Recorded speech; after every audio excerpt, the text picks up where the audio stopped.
8 laiškas, pasirašo Vita iš Vilniaus. Esu tylioji kultūros protesto palaikytoja ir dalyvė.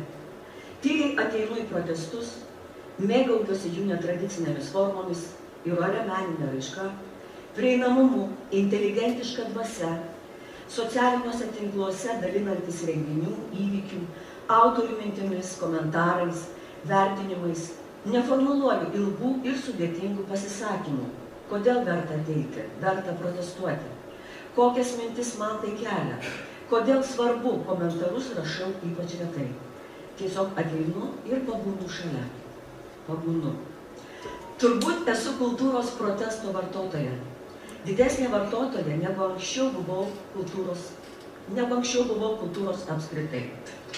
Galbūt dėl to, kad už jos mažiau mačiau konkrečius žmonės, asmenys, išskyrus gal populiariąją kultūrą. Tarsi trūko sąsajos tarp meno pasaulio ir paprastojo, buitiškojo ir kasdieniško. Toji sąsaja kūrėjo asmuo.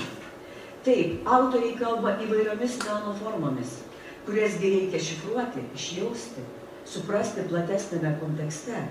Tai taip pat be galo svarbu, leidžia atitrūkti, susimastyti. Žadina vaizduotę, sukrečia, praturtina, praplečia pasaulėžiūrą, gilina suvokimą ir formuoja. Tačiau kartais ir paklaidina bei nutolina, jei žmogus pasijunta svetimas tame pasaulyje, kai kas nors atrodo per daug nesuprantama, per daug abstraktu, per daug netelpa paprasto žmogaus gyvenime. O pastaruoju metu aš matau, kas jie tokie. Tų visų nuostabių kūrinių autoriai, atlikėjai, skleidėjai. Jie ėmė nešti nebe tik abstrakčią, plačiai interpretuojamą žinią. Jie paaiškino, pasakė paprastai ir savo veiksmais, ką kultūra visą laiką mums bandė pasakyti. Būkime laisvi, šviesūs ir vieningi savo namuose, vidiniuose, fiziniuose, visuomenės, bendruomenės, valstybės ir pasaulio. Ir visą tai įkūnijo savo pavyzdžių. Štai į tai aš atsiliepiu visą širdimi. Esu labai jautri, dažnai nepasitikiu savimi.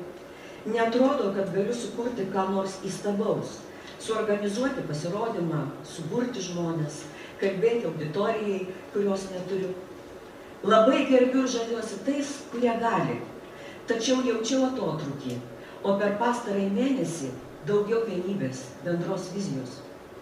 Keista, kaip visa kultūra tapo artimesnė. Gaila tik, kad patiriant